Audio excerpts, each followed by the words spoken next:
apa sih yang menguatkan Bang Hamzah ini tetap istiqomah di kemanusiaan? Pertama, dunia kemanusiaan dunia asik ya buat saya. Buat dunia asik dalam artian saya tertarik dengan hal-hal yang humanis gitu. Artinya pertama saya pribadi juga tertarik dengan orang-orang yang melakukan kriminal kejahatan. Kenapa orang bisa sesadis itu gitu.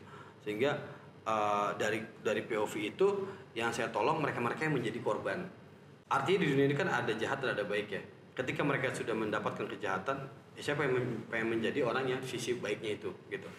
Terus yang kedua, banyak banget hal-hal yang nggak saya dapati di dunia bisnis, di dunia pertemanan, di dunia sosial gitu ya. Contoh lah, kita datang dari Indonesia, datang ke salah satu tragedi kemanusiaan di luar negeri lah gitu. Mereka nggak pernah berpikir kita akan datang ke sana, kita juga nggak pernah tahu yang di sana temukan siapa, kita nyalurkan ke sana, doanya dia itu tulus banget kan. Iya, benar. Itu yang saya rasa kayaknya nggak pernah deh ngelihat orang-orang yang doanya sampai ngangkat tangan tinggi, sampai nangis, sampai dia memberikan apa yang dia punya di tengah-tengah kemiskinan, di tengah-tengah krisis manusia dia, karena dia nggak nyangka saudara dari Indonesia datang bawa bantuan untuk solusinya untuk problem yang mereka miliki gitu. Dan saya rasa itu doa-doa yang menembus langsung ke langit gitu ya dengan tulus ya, dan itu akhirnya membuat hidup saya sejauh ini saya rasa mudah, nikmat, tenang, nggak banyak musuh gitu. Yuk ngobrol santai bersama Diagnosa, dialog sosial kemanusiaan. Bismillahirrahmanirrahim. Assalamualaikum warahmatullahi wabarakatuh. Alhamdulillah, kali ini kita berjumpa kembali dalam program Diagnosa, dialog sosial kemanusiaan. Saya Rian sebagai relawan One Ummah Humanity. Hari ini kedatangan tamu yang spesial, pakai telur spesial luar biasa, yaitu ada Bang Hamzah Tamimi. Insyaallah. Assalamualaikum warahmatullahi wabarakatuh. Waalaikumsalam. Apa kabar? Alhamdulillah kalian ketemu lagi nih, luar biasa. Luar biasa. Bang Hamzah ini sebagai influencer atau relawan kemanusiaan yang sudah menjelajah sedikit lah dunia. sedikit. Nah, untuk kali ini silakan Bang Hamzah, silakan memperkenalkan diri kepada para pemirsa Diagnosa. Ya. Wassalamualaikum warahmatullahi wabarakatuh. Kang Rian, bersama dengan Diagnosanya ini keren banget, luar biasa. Alhamdulillah. Dialog sosial dan kemanusiaan, menarik banget. Dan ini podcastnya One Ummah ya. One Ummah Care ya? One Ummah Humanity. One Ummah Humanity. Ya. Gak tahu bedanya apa, nanti tolong dijelasin di belakang layar. Oke, siap. Nah, alhamdulillah teman-teman, ini satu kehormatan buat saya pribadi untuk berada di markas besarnya One Ummah Humanity. Dan di sini kita lagi melakukan podcast, saya sebagai guest ini, sebagai tamunya. Jadi perkenalkan sekali lagi, saya Hamzah Tamimi, asal kelahiran Bogor. Tahun perlu nggak sih? Perlu. 95. Masya Allah. Iya. Berarti saya lebih muda ya? Iya, lebih muda. Apanya nih? Ya, jadi saya kelahiran 95, asal Bogor. Hai orang-orang Bogor. Mungkin kita satu lokasi untuk kelahirannya. Dan di sini saya akan banyak diinterview nih, diinterogasi sama Kang Rian di Diagnosa. Jadi kita lihat perjalanan podcast kali ini. Kang Rian akan menanyakan apa aja dari saya pribadi. Oke. Nanti kita akan diagnosa, apa sih diagnosanya gitu. Ya, betul. Apa yang akan diagnosa gitu. Iya, Kalian juga kan medis kan? Iya, benar. Oke, sebelumnya saya juga pernah berkolaborasi nih sama Kang Hamzah di beberapa program. Wah, sering sama Kang Rian mah. Ya, alhamdulillah sering, gitu. Alhamdulillah. Nah, kan sekarang Bang Hamzah tuh sebagai influencer kemanusiaan. Nah, gimana sih prosesnya atau perjalanan Bang Hamzah menjadi influencer relawan kemanusiaan itu? Perjalanan ya? Iya. Perjalanannya ya bisa dibilang ini saya pribadi menjalankan di dunia kemanusiaan sampai sejauh ini. Pertama, saya melihat ini adalah takdir dari Allah yang udah ditentukan. Ya, walaupun sebelumnya saya udah nyoba banyak percobaan dalam fase kehidupan ya. Tapi balik lagi track itu ngembaliin saya pribadi ke kemanusiaan. Nah, tapi apa aja sih yang bisa ngebawa saya sampai di kemanusiaan? Mungkin saya mulai kemanusiaan di tahun 2017. Waktu masih sekolah di bangku lagi SMA, kuliah. Nah, kuliah di artinya ketika masih di fase kuliah itu mulai menjalani kehidupan di kemanusiaan secara profesional atau secara serius. Tapi kalau dari masa SD, SMP, SMA itu kalau dipikir-pikir saya juga udah menjalankan sosial kemanusiaan gitu, kayak banjir di sekolah kita yang turun bareng, terus kayak gotong royong, ya itu kan Indonesia banget ya, gotong royong, ada banjir barengan, ada pohon tumbang kita tolong bareng-bareng, ada kebakaran kita siram rame-rame gitu kan.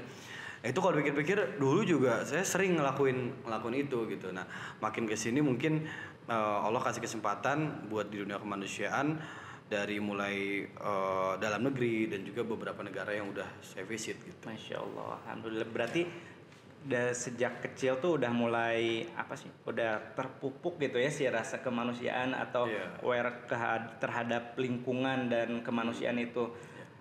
Berarti udah dari kecil ya? Iya kalau kita flashback ya mungkin dari kecil gitu ya. Kita udah ngerasa gitu beberapa kayak segini aja deh. Pernah di Bekasi itu kan ya, ada sekolah banjir sampai tinggi banget. Nah itu kita kan SMA saya juga kan di Bekasi gitu, Kang Rian. Kita bener satu sekolah itu dari Future Gate sampai ke sekolah di Villa Nusa Indah. Villa Nusa Indah 2 apa 3 gitu ya, ada sekolah yang kena banjir. Dari situ kita turun bareng di situ dari pagi sampai sore, satu angkatan tuh gitu tuh, sampai sekolah itu benar-benar bersih, clean, yang mana beberapa hari kemudian bisa dipakai lagi gitu. Nah itu kan contoh kecil ya. Jadi artinya dan di sini kan banyak juga mungkin teman-teman dari penonton yang melakukan hal itu gitu. Artinya bibit itu tuh mungkin Indonesia tuh udah ada. Kata-kata dari kebiasaan kita yang suka gotong royong gitu. Tinggal gimana kita pupuk sehingga sampai besar, sampai serius gitu. Alhamdulillah. Nah berarti seprofesional apa sih di dalam kemanusiaan itu? Ya, pertama profesional. Pertama dunia kemanusiaan itu ternyata ketika kita sudah terjun dunia kemanusiaan itu bukan dunia yang main-main. Bukan dunia yang ketika kita kosong nggak lagi ngapa-ngapain mau dong ngelakuin, karena kan saya pribadi banyak nih dapat di DM Instagram, di inboxnya TikTok atau mungkin misalkan di WhatsApp gitu ya, kayak gue pengen join dong, gue lagi gabut nih gitu. Terus gue coba bilang, lu lagi pengen join lagi gabut, emang dunia kemanusiaan segabut itu? Emang dunia kemanusiaan diisi sama orang-orang gabut gitu ya? Benar, karena padahal di dunia kemanusiaan itu justru orang-orang yang profesional, orang yang di bidang ahlinya seharusnya gitu. Makanya ketika kita terjun kemanusiaan, kenapa tadi saya sempat singgung di bidang mulai di fase profesional atau serius, itu karena kita harus benar-benar mendalami betul. Ketika kita terjun kemanusiaan, kita mau di bagian mana? Mungkin kayak Kang Rian di medis, berarti harus betul-betul gimana cara ngangkat orang patah juga kan ada ilmu sendiri ya. Nggak bisa kita salah-salah. Nggak bisa kita cukup yang tenaga terus kita angkat orang patah, ternyata semakin banyak yang patah, rusak tulang-tulang yang lainnya gitu kan. Sama ketika kita buat program makanan, program air, program kesehatan, program sekolah, pendidikan segala macam, itu juga kita harus benar-benar memperhatikan gitu dari hulu ke hilirnya, pendidikan ini tepat nggak nih sama orang yang di lokasi ini, makanan ini tepat nggak nih sama makanan orang di lokasi ini. Jangan kita bicara katakanlah Palestina ya, kita bicara Palestina, kita ngirim beras ke Palestina sedangkan mereka kan gandum. Nggak sesuai. Jadi emang perlu dipelajari juga dan perlu di profesional juga. Dan dari situ saya 2017 masuk di dunia kemanusiaan, semakin mendalami, semakin profesional dalam artian dari bidang proyeknya juga, program-program ya, terus kita ketemu dengan mitra-mitra dalam dan luar negeri, kita membahas hal-hal yang emang serius untuk solusi dari problem yang ada di dunia kemanusiaan. Mungkin secara umumnya profesionalnya mungkin begitu gitu ya, tapi nanti silakan. Ya benar-benar, dan benar-benar itu harus teliti, benar-benar harus tekun banget ya. Iya betul. Apa yang dikatakan profesional dalam kemanusiaan itu. Betul. Nah saya tuh kan sering terpapar juga dengan beberapa medsosnya Bang Hamzah nih, wah luar biasa banget. Sampai akun yang mana nih? Gak tahu, akunnya sampai ganti-ganti terus. Ada banyak terpapar yang mana? Sampai tumbeng berapa kali tuh akunnya. Masya Allah, luar biasa. Nah kalau boleh tahu akun yang dimiliki medsos Bang Hamzah tuh apa aja sih? Itu akun khususnya buat menginfluence orang di dunia kemanusiaan. Sejauh ini yang paling konsisten di Instagram. Tapi sempat buat juga di X, sempat awal-awal main di Facebook, dan terakhir main di TikTok. Walaupun sekarang TikTok lagi sedikit vakum. Emang pada akhirnya fokus concernnya sekarang saya di Instagram. Oke. Tapi kalau saya nanya akun yang mana? Karena akun pribadi saya udah bikin 6 akun. Yang hidup sekarang 2 akun. Akun kelima sama akun ke-6. Akun 1 sampai akun ke-4 itu udah Allahyarham. Masya Allah. Luar biasa. Almarhum. Itu juga bagian dari perjuangan kemanusiaan. Iya. Ya, kalau boleh tahu followersnya berapa tuh kan followersnya? Totalnya Totalnya mungkin hampir 1 juta kali ya totalnya. Masya ya Allah. Total. Luar biasa. Yang terakhir tumbang itu 350.000, udah checklist biru ya kan. Di situ isi udah Oh iya benar ya. Iya. Di situ isi udah artis-artis gitu. Jadi kayak udah kolamnya banget nih. Ini aku nih buat mempromosikan dunia kemanusiaan gitu ya. Ternyata ditumbangin gara-gara angkat Palestina ya bang. Oke, boleh dong spill ininya akun medsosnya.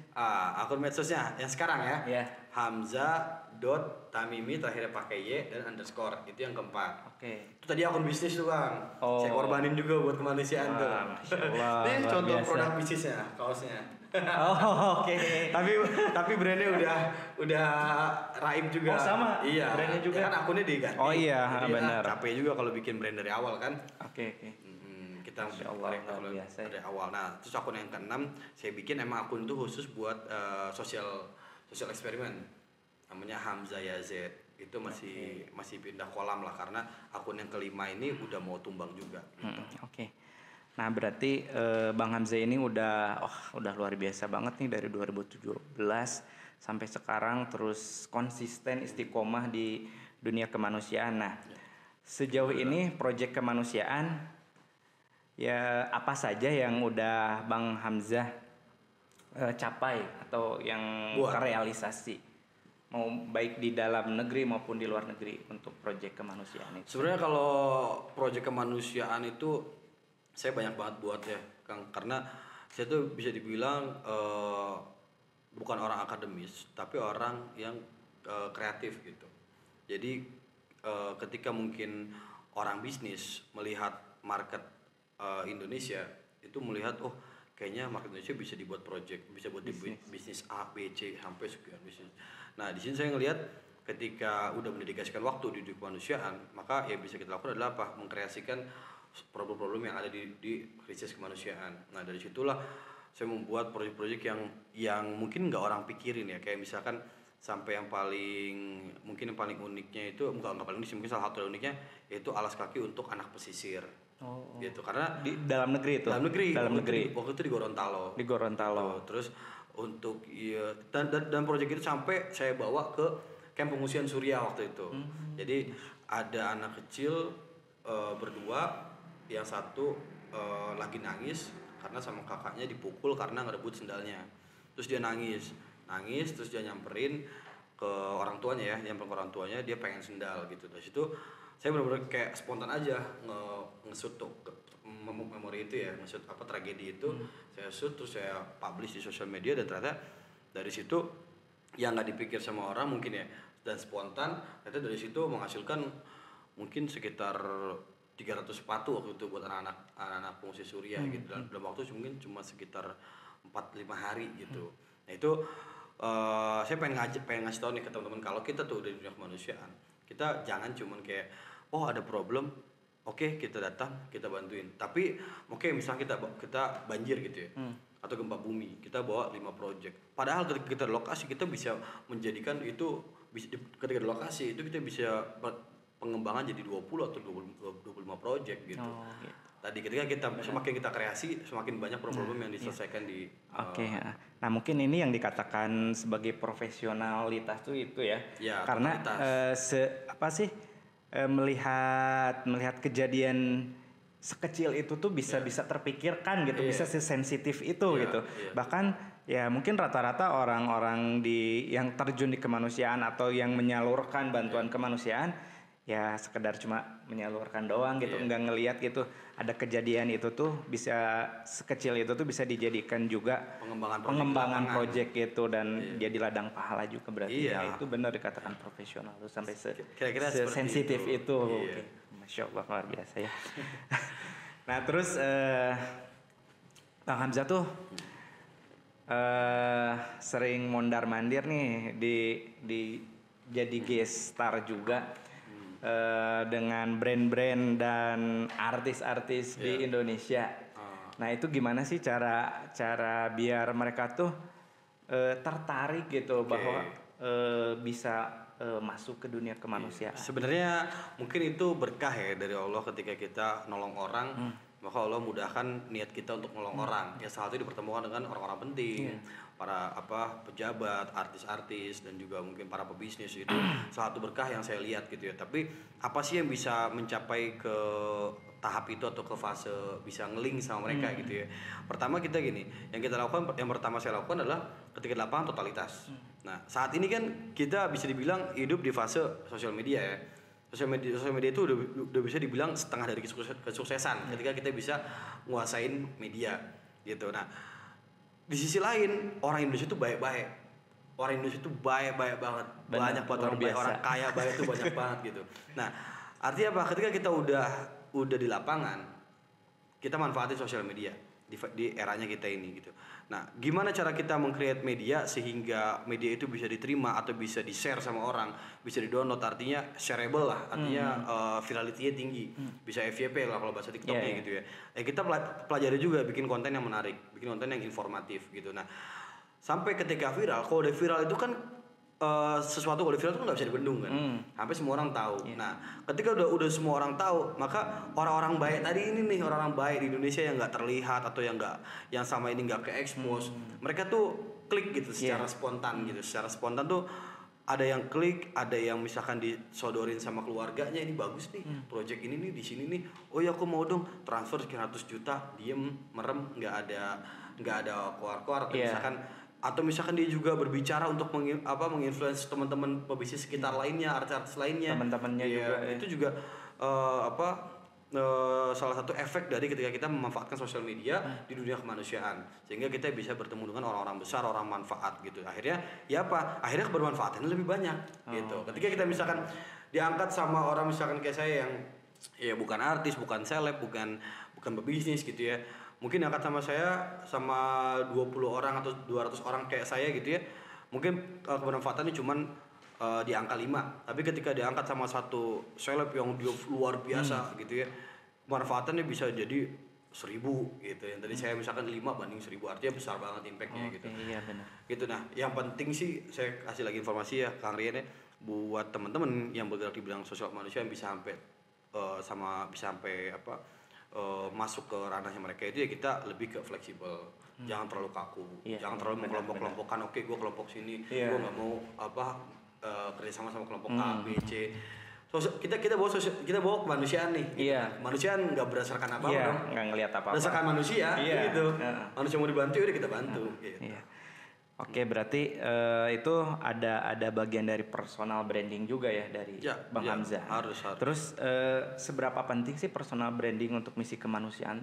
Wah, penting banget sih. Pertama gini, kalau kita membangun personal branding di dunia kemanusiaan, setidaknya kita punya privilege satu, kita trusted, ya kan? Kita udah terbukti di lapangan. Kita menyampaikan, ini ada problem di lapangan, kita funding, kita salurkan dananya, kita kontenkan, ini udah selesai masalahnya. Itu orang akhirnya terbranding, sampai ada kayak, Hamzah yang baksos, Hamzah yang bansos, gitu, sampai ada orang begitu. Gitu. Karena emang, berarti itu berarti branding yang berhasil gitu. Walaupun ya outputnya mereka dengan Mbak Hamzah yang baksos, Hamzah aktivis kemanusiaan, Hamzah yang suka bangun masjid, Hamzah yang suka apa, itu perspektif di luar gitu ya. Tapi yang penting adalah mereka tuh udah sampai ke titik bahwa kalau misalkan mau bekerja sama dunia kemanusiaan ya sama Hamzah atau sama Hands Foundation, lembaga yang saya buat sekarang gitu ya. Artinya tadi pertama itu privilege-nya kita udah dikenal. Jadi sehingga ketika kita punya project A, B, C, kita menawarkan ke orang itu lebih mudah gitu. Sekarang gini deh, misalkan Kang Rian seorang medis ya. Kang Rian seorang medis perawat. Ketika kalian seorang medis, kalian punya lisensi, punya sertifikat, ijazah, dan punya rumah sakit yang berdinasnya di mana, Kang Rian. Ketika Zah, kamu diagnosa sakit ini nih, minum obat ini, percaya nggak saya? Percaya. Tapi kita misalkan Kang Rian, sore itu saya misalkan YouTuber atau apa gitu ya. Zah lu minum obat ini nih, lu siapa? Nah, kira-kira seperti itulah gitu. Sama di dunia manusia juga seperti itu gitu.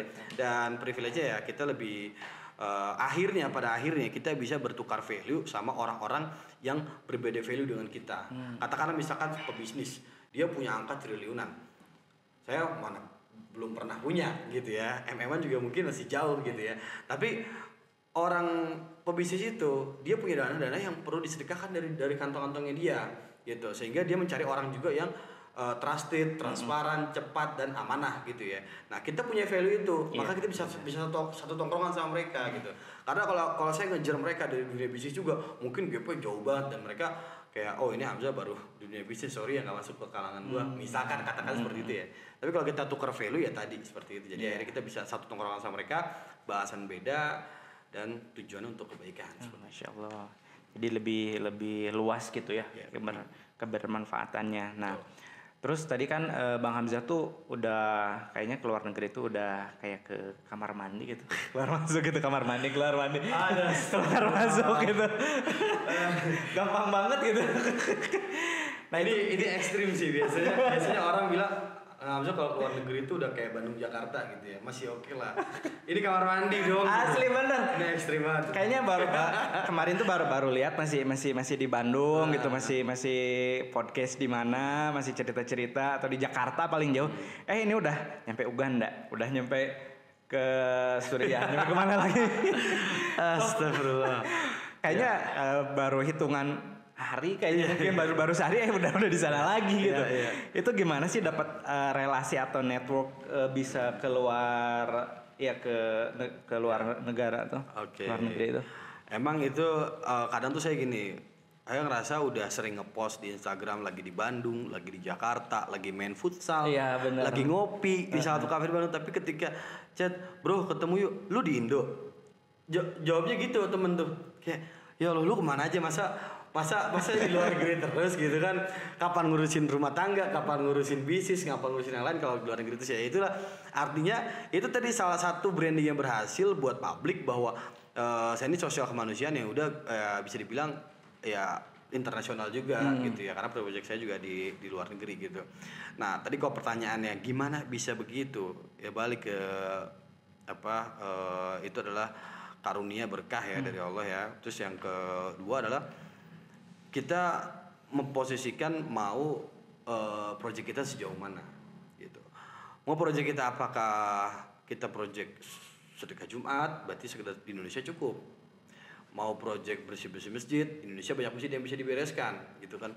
Mau projectnya misalkan dapur umum Indonesia ya cukup di Indonesia. Tapi ketika kita memposisikan bahwa kita mau mengerjakan project sosial kemanusiaan yang itu ada di negara-negara luar, negara-negara lain gitu. Nah, kalau prinsip saya pribadi, saya memposisikan ketika dunia kemanusiaan pengen terjun di konflik dunia Islam gitu. Saya posisikan pengen terlibat di konflik dunia Islam. Nah, konflik dunia Islam pun ada di mana? Ya rata-rata di Timur Tengah.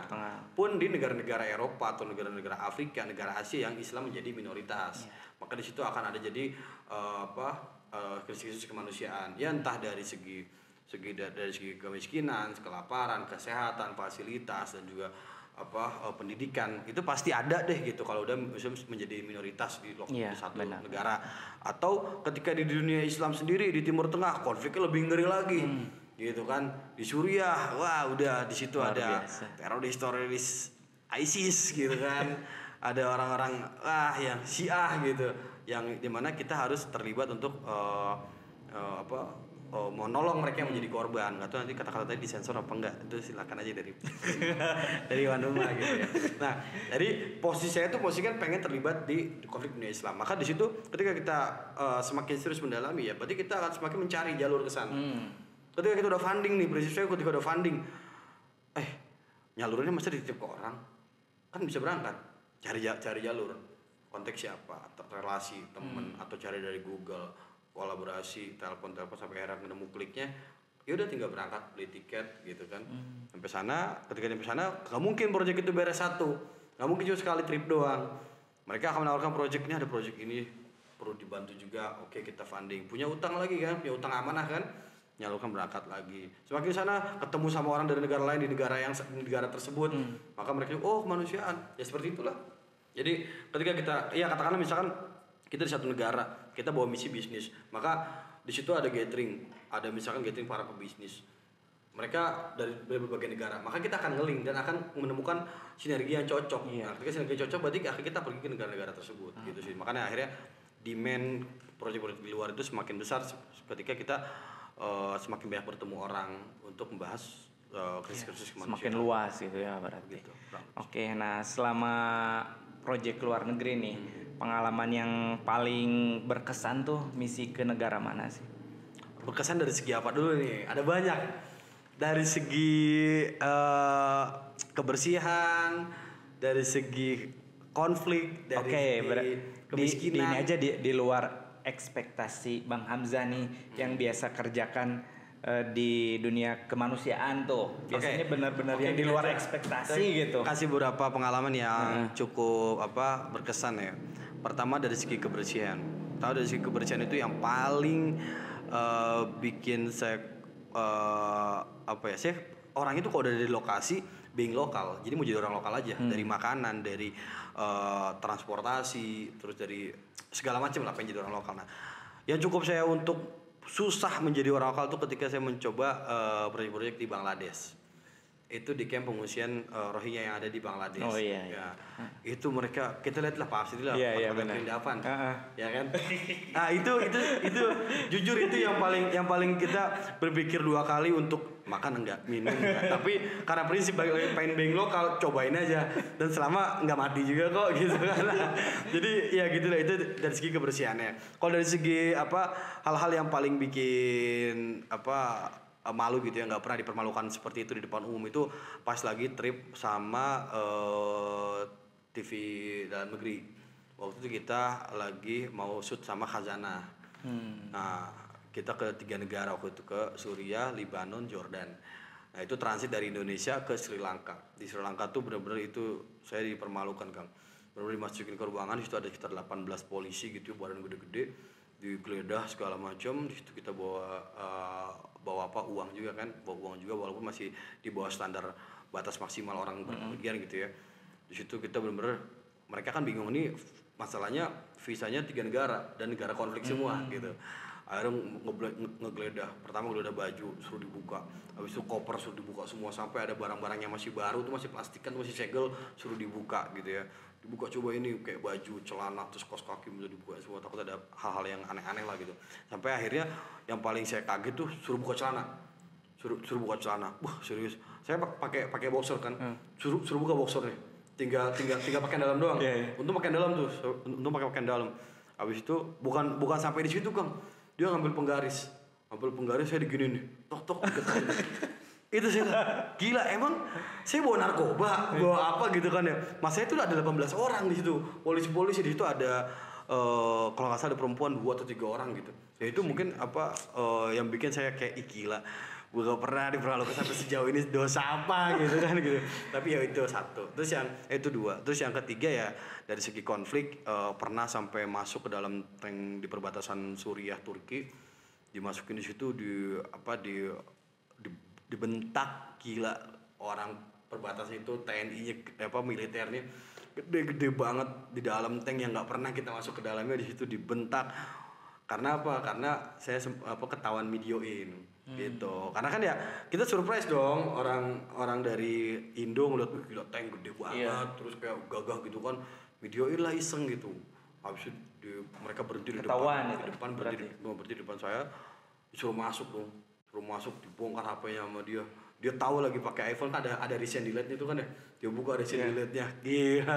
Di situ dibentak sampai pas sudah turun. Aduh, untung selamat, kirain bakal dibawa kemana gitu ya. Di kurung apa gimana gitu ya. Tapi ya itulah, banyak hal kayak gitu yang nggak perlu diceritain juga banyak, karena nanti takutnya nggak pas lah. Luar biasa ya. Teman-teman. Oke, kita minum dulu. Minum. Break dulu. Oke. Apa ini minumnya nih?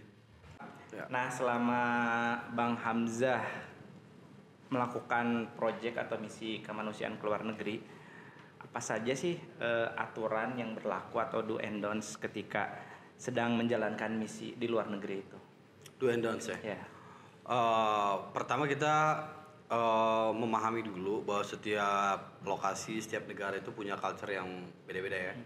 Jadi kita pahami dari segi culture dulu, mana yang nggak boleh kita lakukan secara culture. Jadi misalkan kayak di Suriah, di Palestina, di Lebanon, di Jordan, di Rohingya, di Kamboja, dan di negara-negara lain itu pasti punya kebiasaan-kebiasaan adat-adat yang biasa mereka lakukan dan nggak biasa mereka lakukan gitu ya. Kayak contoh dari kecil, kalau di Indonesia itu kan megang kepala Ya sopan. Iya. Megang pantat biasa aja gitu ya. Tapi kalau di Arab beda, kita megang kepala itu satu kehormatan. Megang kepala, nyium kepala orang tua gitu, kita pegang kepalanya, kita cium, itu satu kehormatan. Tapi kalau kita megang, mohon maaf, pantatnya mereka, wah itu kita udah bisa dibunuh gitu, udah bisa di parah lah kondisinya. Diadili. Gitu. Contohnya seperti itu. Tapi kalau dari segi kemanusiaan nih, yang kita boleh nggak boleh gitu lakukan ya. Pertama, pasti secara jurnalis kita nggak boleh asal ngesut ya sifatnya militeri, kayak misalkan pos-pos penjagaan, terus misalkan tentara-tentara gitu. Itu kita harus jaga banget. Atau kalau emang kita pengen video, minimal kita izin gitu. Itu jadi salah satunya. Saya masuk dalam tank tentara perbatasan Turki Suriah juga ya karena ngeluarin kamera gitu dan ketahuan, walaupun saya sendiri udah tahu itu nggak boleh gitu, tapi pikir kayaknya nggak ketahuan, ternyata mata mereka tajam banget gitu. Asli, bener. Akhirnya ketahuan gitu. Nah itu yang akan merugikan, takutnya untung itu cuma digeledah HP kita, di delete sama mereka, dan kita disuruh lanjutin perjalanan. Coba kalau kita ditahan. Dianggap macam-macam, akhirnya dipulangin lagi, akhirnya nggak jadi dong projectnya gitu ya. Nah yang kita lakukan adalah kita menghormatin setiap culture, setiap budaya yang mereka punya, lalu kita menghormati juga bagaimana mereka itu menjalankan misi-misi kemanusiaan. Bagaimana mereka mensupport kita dalam menjalankan misi kemanusiaan. Karena gini, ada kayak di Afrika, kita membuat proyek-proyek kemanusiaan dengan warga lokal yang disediakan sama NGO lokal, gitu. Yeah. Tapi kalau misalkan di tempat lain, itu kita bisa melakukan proyek dengan warga lokal yang kita temukan di lokasi tersebut. Oh, jadi tanpa NGO lokal. Tanpa NGO lokal. Yang penting dia bisa bikin masjid, bisa bikin rumah, bisa bikin toilet, udah kerjakan. Kayak kemarin di Maroko, gitu. Kayak di Maroko, ketika gempa kita kesana lokasi langsung, udah kita mau bikin project di sini. Itu mereka nyari di warga situ, mereka menghadirkan orang yang bisa di bagian kuli bangunan atau pembangunan seperti itu lakukan. Contoh seperti itu salah satunya. Terus yang lebih spesifiknya lagi adalah tadi, kita jangan sampai membuat konflik secara sensitif gitu. Kalau misalnya kita masuk ke daerah perang, ya kita jangan memancing dari segi narasi perang karena kita dari Indonesia datang ke sana pure kemanusiaan gitu. Karena dari kacamata mereka ada yang melihat kita ini, kita kayaknya bisa nih diajak berjuang di medan tempur. Tapi ada juga mereka bilang, ini orang nggak boleh, harus dijaga nih, jangan sampai terafiliasi dari segi militeri gitu, kayak gitu. Jadi kayak ketika contoh lah gini Palestina, Anda banyak berkawan sama teman-teman Palestina dari segi-segi NGO ya, dari percik-percik kemanusiaan. Mereka hampir semua kita ngebahasnya total semua kemanusiaan. Nggak ngebahas mukawamah, nggak bahas perjuangan. Benar. Ada satu NGO yang di awal ngebahas proyek kemanusiaan, di akhir dia datang bilang minta support unit. Kita bilang unit apaan? Unit buat apa perjuangan di sana. Langsung dia bilang, oke, mohon maaf untuk segi perjuangan kita mensupport secara hati, kita mensupport, tapi dari dana yang kita miliki pure untuk kemanusiaan. Untuk roti, untuk rumah sakit, untuk medis, untuk pendidikan, untuk pembangunan kembali, itu yang kita berikan. Nah, hal-hal seperti itu yang kita lakukan do and don'ts itu hati-hati kita melihat itu, karena benar. Kadang nggak usah jauh-jauh dari teman-teman saya juga ada ketika diajak bicara soal tadi kayak hal-hal yang sensitif, terlibat karena apa? Pengen mengiyakan, nggak bisa nolak gitu, atau memang dia punya spirit yang kesana sehingga diajak, akhirnya menjadi malapetaka, menjadi masalah yang harusnya disupport sama negara karena kemanusiaan, akhirnya dicekal sama negara karena dia melanggar etika kemanusiaan. Seperti itu. Ngeri juga ya. Itu terkadang banyak juga manipulatif pas saat menjalankan misi itu dari untuk ini harus peka lah kita. Iya, siapa aja nih kita di lokasi tersebut, siapa yang ngegiring kita, yang bawa kita siapa, adakah orang-orang yang terlibat dari segi itulah bahaya-bahayanya gitu. Ya, ya kita pintar-pintar nepis lah. Bisa kasar juga, mereka akhirnya nggak suka juga sama kita gitu. Terkadang kan kita semangat banget nih untuk menjalankan misi ke sana, akhirnya malah terlarut, terbawa suasana gitu, padahal ya tergiring itu. Akhirnya melenceng, akhirnya ya kitanya rugi, keluarganya rugi gitu kan. Proyeknya juga nggak tersalurkan. Benar. Oke. Nah, ini kan Bang Hamzah udah lama banget nih, dari tahun 2017 ya berarti sampai sekarang nih di dunia kemanusiaan. Dengan skill dan kemampuan terus privilege yang dimiliki, pernah berpikir nggak atau untuk mengambil karir di bidang profesi lain gitu selain di kemanusiaan? Oke, jadi kalau kenapa memilih dunia kemanusiaan gitu ya dibanding dunia yang lain? Pertama, kalau boleh saya bilang, orang di dunia kemanusiaan itu ketika sudah masuk dunia kemanusiaan, kita nggak punya pintu keluar gitu. Jadi sampai kapanpun kita akan terlibat di dunia kemanusiaan, hanya saja mungkin fase dan bidangnya berbeda gitu. Jadi pertama ketika saya masuk dunia kemanusiaan, pertama mungkin di proyek-proyek dalam negeri ya, gempa bumi, banjir, tsunami di Palu, di Lombok, di Pacitan, segala macam lah, di Cianjur. Itu yang saya rasa kok nggak pengen pulang gitu, kok nggak nyari uang gitu, nggak pengen nyari uang, nggak hasrat nyari uang tuh kayak biasa aja.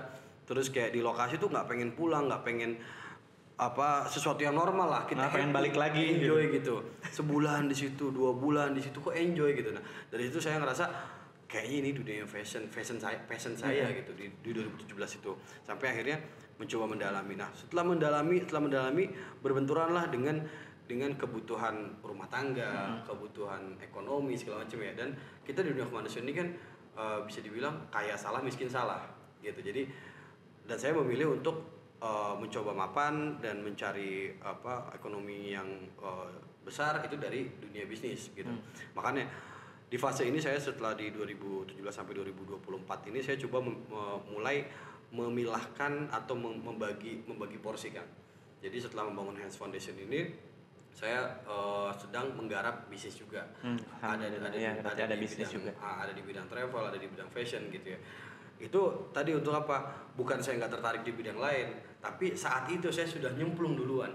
Dan ketika sudah nyemplung, nggak mungkin saya di usia sosial media yang sedang produktif, sedang naik-naiknya terus ninggalin gitu ya, pamit ya, assalamualaikum, saya udah nggak bisa bantu kalian semua teman-teman atau para korban konflik atau bencana gitu ya, saya nggak bisa begitu gitu Kang. Dan rata-rata mungkin orang kemanusiaan begitu semua benar.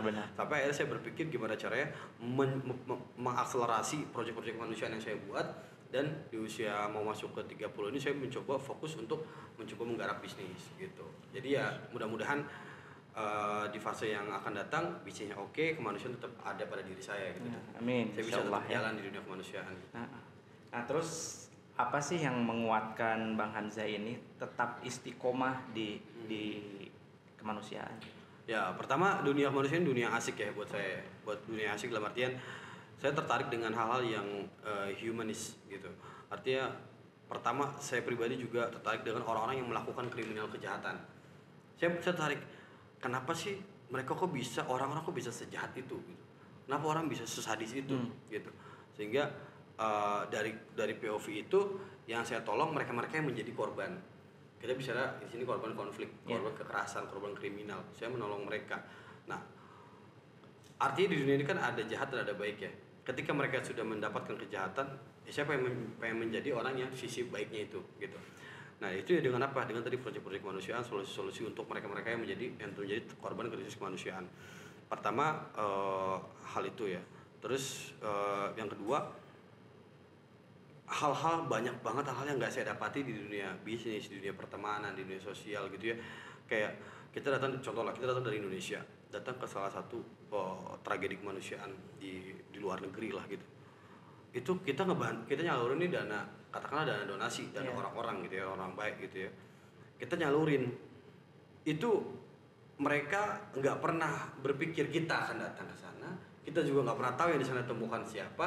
Kita nyalurkan ke sana, doanya dia itu tulus banget kan. Iya, benar. Itu yang saya rasa kayaknya nggak pernah deh ngelihat orang-orang yang doanya sampai ngangkat tangan tinggi, sampai nangis, sampai dia memberikan apa yang dia punya di tengah-tengah kemiskinan, di tengah-tengah krisis manusia dia, karena dia nggak nyangka saudara dari Indonesia datang bawa bantuan untuk solusinya untuk problem yang mereka miliki gitu. Dan saya rasa itu doa-doa yang menembus langsung ke langit gitu ya, dengan tulus ya, dan itu akhirnya membuat hidup saya sejauh ini saya rasa mudah, nikmat, tenang, nggak banyak musuh gitu. Dan ketulusannya tuh terasa banget gitu asli, ya. Pas asli saat itu. kita Kalian ada di juga pasti sana. kerasa Ya banget. asli bener. Apalagi kemarin nolongin orang Gaza yang jadi korban bombardir. Asli, Gitu kan. merinding banget. itu poin-poin yang menguatkan saya kan dunia kemanusiaan. Asli. Dan tadi saya bilang, saya udah banyak terjalin dengan relasi-relasi di luar sana yang mereka fokus menyalurkan dana-dana yang saya funding. Ketika saya stop di dunia itu, maka mereka akan berhenti mendapatkan dana dari yang saya funding gitu kan. Itu yang saya pikir nggak bisa deh saya tinggal begitu aja. Atau switchnya ya saya berganti di dunia bisnis itu artinya akan mensupport dunia kemanusiaan juga gitu. One day saya datang ke sana lagi untuk sebagai pembisnis atau sebagai orang yang punya usaha gitu ya, untuk melihat bagaimana nih kondisi sekarang yang dulu kita bantu gitu kan, dan kita support lagi apa yang perlu disupport lagi gitu. Seperti itu sih. Insya Allah luar biasa ya. Nah terus gimana respon keluarga, istri nih? Tadi kan Bang Hamzah cerita ke negara konflik untuk misi kemanusiaannya, bahkan sampai ke negara yang istilahnya tuh tingkat kebersihannya tuh kurang bagus lah gitu, atau rendah lah. Nah gimana tuh respon keluarga sama istri? Kalau respon keluarga udah bukan suatu yang masalah ya, ketika anak-anak dari orang tua, dari Abi, dari Umi itu pergi ke daerah konflik, pergi dari daerah hal-hal yang berbahaya, karena kita semua punya prinsip ya, mati itu bisa di mana aja gitu kan. Terus kayak selama kita ngebantu orang, maka Allah akan ngebantu kita. Dan ketika kita emang tujuannya jelas keluar negeri itu untuk apa? Mungkin orang tua saya lebih khawatir ketika saya keluar negeri hura-hura daripada keluar negeri ke daerah konflik. Mungkin mungkin akan seperti itu gitu, karena POV-nya sudah beda. Kita ke sana ngebantu orang, kita senang nolong saudara kita yang ada di sana, berangkat sana untuk perjalanan yang amal baik gitu ya, insya Allah ya gitu. Orang tua sih udah gak masalah, karena orang tua juga dulu di Abi saya juga Yazid At-Tamimi, dia juga di dunia dakwah sampai melalang buana lah ke berbagai negara juga, negara konflik juga. Untuk visi misi waktu itu misinya ada dakwah gitu, dakwah dan menjadi bagian dari perjuangan Islam kala itu, waktu Islam masih menjadi sangat kecil atau belum dianggap seperti sekarang gitu loh. Jadi ketika anaknya sekarang melakukan hal seperti itu, mungkin itu hal yang biasa gitu. Dan kakak-kakak saya juga gitu, kakak saya Fatih atau Mimi, dia membuat beberapa banyak lembaga, sekarang ada Little Project. Dia juga sekarang lagi di Afghanistan gitu ya, menapak tilas apa yang dilakukan sama Amerika, sama Uni Soviet, sama Inggris saat itu ke Afghanistan gitu ya. Dia lagi melihat apa sih hasilnya yang mereka lakukan. Tapi ya kehancuran lagi yang mereka buat gitu. Dia pengen napak tilas gitu, apa yang dilihat gitu.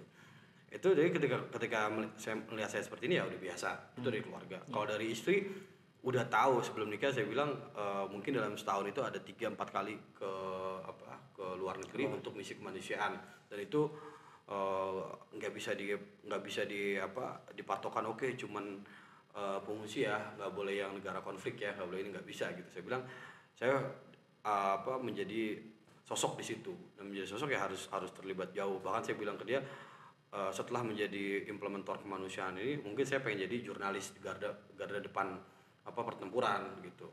Itu yang belum dapat respon dari istri kalau yang itu. Ya saya bilang ya pokoknya suatu saat mungkin akan melakukan hal itu gitu. Makanya saya pas ngeliat Motas itu ya, wah gila, itu idola saya banget. Saya mengagum-agumkan Motas banget selama dia di Gaza itu ya. Sekarang nggak terlalu ngikutin karena dia udah di luar Gaza gitu.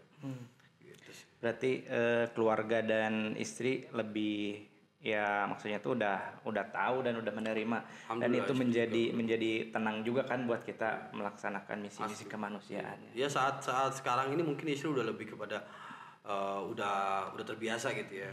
Udah isinya ya udah isinya doa baik-baik aja, udah nggak ada masalah yang kayak awal-awal mungkin ya. Bahkan mungkin nanti istri diajak juga. Iya kalau mau, belum mau masalahnya. Kalau mau saya ajak, istri nanti kalau belum udah nangis duluan dia ngelihat anak-anak, ngelihat orang-orang kasihan gitu. Udah akhirnya saya yang rescue istri akhirnya. Ya benar. Ya. Nah ini nih, seandainya teman-teman di Indonesia nih pengen berkiprah di dunia kemanusiaan, apalagi ke internasional atau ke luar negeri gitu, misi kemanusiaannya, skill apa sih yang harus diperlukan gitu untuk kita misi kemanusiaan ke luar negeri itu? Pertama kita dalamin kita mau di bagian mana di kemanusiaan itu. Kita misalkan saya mau di bidang kesehatan loh, saya nggak ada basic kesehatan sama sekali gitu kan, ya jangan di bidang itu. Kecuali misalkan saya mau ngambil posisi di bidang fasilitas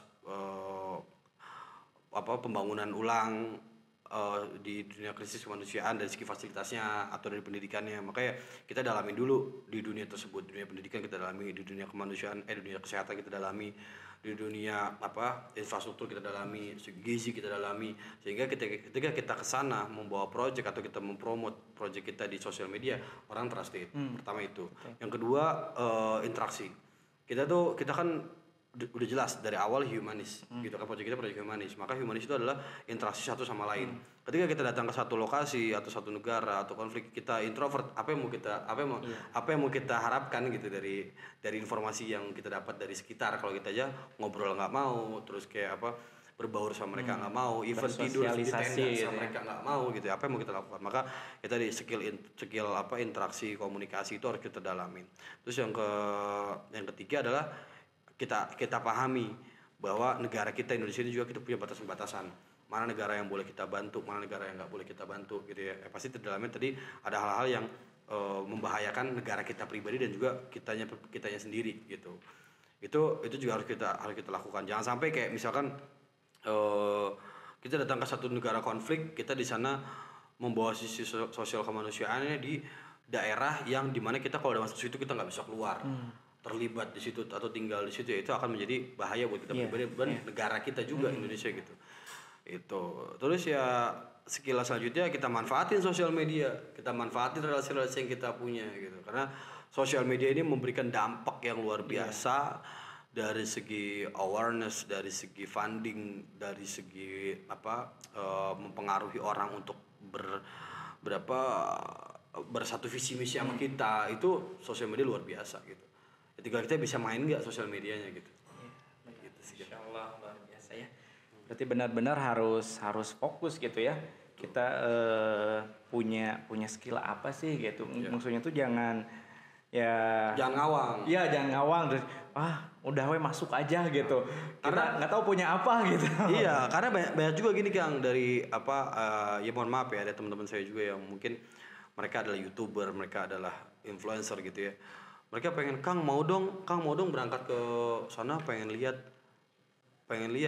lu mau ngapain? Lu lihat sosial media udah selesai. Iya, udah tahu kondisi seperti itu ya, lu lihat sosial media kayak gitu. Enggak, pengen tahu aja. Enggak, minimal lu bikin satu project di sana yang bisa diberesin gitu. Oh gitu ya. Iya, projectnya apa? Ya misalkan katakanlah masjid atau misalkan makanan, dapur umum atau kesehatan, pendidikan. Kira-kira berapa ya?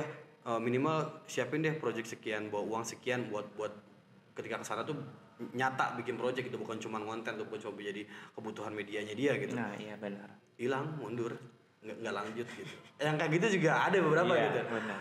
Makanya tadi banyak kayak gitu. Cuma modal nekat penasaran mungkin gitu. Jadi skill tuh skill dan juga keahlian. Bahasa juga berarti ya? Iya bahasa juga gitu. Itu penting juga. Jadi jangan sampai kita ya cuma pengen tahu doang gitu.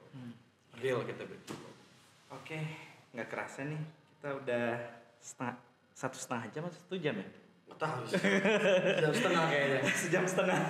Tapi seru sih, nggak kerasa. Bener nggak kerasa ya. Oke, sebelum kita tutup, apa nih proyek terdekat dari Bang Hamzah dan Hands Foundation untuk misi kemanusiaan? Misi kemanusiaan sekarang mungkin mendekati Idul Adha ya. Pasti kita proyek kurban. Hands Foundation sendiri ada 6 proyek kurban, 6 negara proyek kurban yang pasti di Indonesia, di Kamboja, di Uganda, Afrika, dan Suriah, di kamp pengungsian Suriah ya, di Palestina, satu lagi di Kashmir, gitu. Itu proyek kurban. Tapi kalau untuk proyek Palestina kita masih terus. Kemarin kita baru ngirim dana ke dalam Gaza Utara untuk proyek air. Cukup mahal juga gitu ya kan harga di sana, tapi alhamdulillah ada aja bisa diusahain sama orang-orang di sana. Ya pastinya proyek Gaza menjadi proyek yang utama. Dan proyek momentum saat ini kurban kita garap juga. Jadikan project. Iya, gitu. Oke, Masya Allah. Nah, mudah-mudahan nih kita bisa kerjasama Wan Harus Ummah dong, dengan dong. Hands Foundation nih. Harus dong. Gitu. Iya. Apa ya kira-kira? Kita bisa project kurban, kita bisa project medis, kita bisa project daily needs kayak hot meal, air segala macam. Dan kalau Wan Ummah, kalau saya lihat ya dari Kang Rian ini kan di medis. Ya. Mau nggak kita bikin project untuk para pasien di luar Palestina, artinya orang Palestina yang mengungsi. Pengungsi Palestina itu. Palestina. Oke, Mereka ya, kan ada di benar. Turki, ada di Jordan, ada di Lebanon ya. Kalau Kang Rian mau, saya berpikir sebagai POV Hands Foundation melihat Kang Rian sebagai orang medis dan saya pribadi nggak bisa masuk ke Gaza, kayaknya kita bisa bikin deh project sosial project kesehatan sama Kang Rian untuk para pengungsi Palestina yang ada di luar Palestina. Itu gimana tuh? Oke, Bismillah Insyaallah. Ya, kita gagas lagi di balik layar nanti ya. Oke, siap. Berarti terus kita juga nanti mungkin bertepatan dengan winter nih. Biasanya Hands juga ya ada. Bisa tuh kita kerjasama di sana. Oh, winter ya untuk pengungsi Palestina gitu. Oh iya, jadi udah sekalian tuh. Iya. Sekalian maksudnya di proyek kesehatan sekalian winter. Ya kita bikin proyeknya di akhir tahun. Karena kan di situ winter datang di akhir tahun. Oke, siap insyaallah nih, Bang. Siap. Nah, terus sekarang kan Palestina benar-benar lagi dihancurkan dari utara sampai selatan nih. Benar-benar sedih banget gitu ya. Kemarin saya pulang dari sana juga. Nah, mungkin ada pesan-pesan untuk saudara-saudara di Indonesia ataupun masyarakat di seluruh dunia dari Bang Hamzah. Sekecil apapun gitu si gerakan kita untuk Palestina kita suarakan. Mungkin yang bisa kita lakukan saat ini ya, walaupun ini di bulan ke-8 kita masih belum bisa melihat berhentinya bombardir dan belum terjadi gencatan senjata di sana. Yang bisa kita lakukan pertama mungkin kita bisa melakukan dari segi ya pastinya kalau kita punya dana lebih kita coba dari segi donasi. Melalui lembaga manapun, siapapun yang pasti dirasa amanah dan cepat, supportlah ke sana gitu. Supportlah mereka-mereka yang mencoba jalur akses bantuan ke sana. Pertama itu dari segi donasi. Yang kedua dari segi jari-jari kita share, kita buat POV bantuan atau support untuk Gaza Palestina dari segi misalkan POV medis, dari POV pebisnis, dari POV para pedagang, para konsumer gitu ya. Artinya kita buat posting-postingan yang mengarah kepada ayolah kita jangan pakai ini, kita jangan begitu, kita jangan makan ini, kita jangan menggunakan fasilitas itu karena itu terafiliasi untuk keberlangsungan pembantaian sosial kita yang ada di Gaza gitu ya. Artinya boykot gitu ya. Boykot ya. Dan yang ketiga tadi kita berjuangnya dengan harta kita. Kita gunakan harta kita itu kita untuk mensupport produk-produk yang emang jelas-jelas dia berpihakan untuk Palestina, untuk Gaza gitu ya. Dan yang terakhir berjuang dengan doa gitu. Doa selalu. Ini hal yang mungkin sangat ringan diucap tapi impactnya sangat besar gitu. Itu udah banyak banget sejarah-sejarah. Itu dari hal yang terkecil gitu ya. Iya. Ya paling bukti nyatanya boykot deh. Iya, benar. Kita berhenti pakai hal-hal yang udah tidak hal-hal yang terafiliasi dengan Israel, dengan IDF. Kita berhenti deh pakai itu. Banyak juga produk lokal yang keren kok. Yang lebih murah, keren. Kayaknya sekarang udah mulai ini lagi nih, down lagi nih untuk boykot. Makanya kita orang emang boykot capek. Benar-benar harus disuarakan lagi gitu. Orang emang nge-boykot tuh capek, bertahan untuk itu capek. Tapi ya percayalah kalau mereka udah berprinsip, udah tergantikan solusinya, insya Allah ganti yang lebih baik gitu. Amin, insya Allah. Alhamdulillah nih Bang Hamzah. Ngobrol-ngobrol kita tadi, sharing kita tentang dunia kemanusiaan. Diagnosa ya? Ya, diagnosa, dialog sosial kemanusiaan. Kayaknya nggak akan ada habisnya. Ini mas semalaman juga kayaknya nggak beres-beres. Apalagi Ana belum ngegali dari antum nih, dari Kang Rian yang udah ke Gaza kemarin gimana ceritanya. Wah itu bisa 2 malam sendiri kayaknya. Oke, berarti nanti kita di channel Hands ya. Ya kita di Hands Foundation nih. Oke, terima kasih kepada teman-teman Diagnosa, teman-teman Wan Ummah Movement, Wan Ummah Humanity.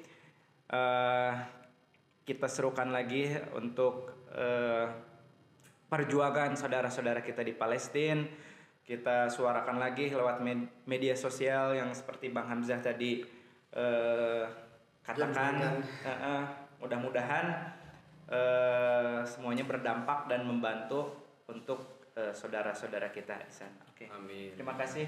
Ya, sama-sama Kang Rian. Bismillah ya. Mudah-mudahan proyek kita juga kerja sama kita bisa berjalan. Amin. Oke. Bismillah. Oke, barakallahu fikum. Wassalamualaikum warahmatullahi wabarakatuh. Waalaikumsalam warahmatullahi wabarakatuh.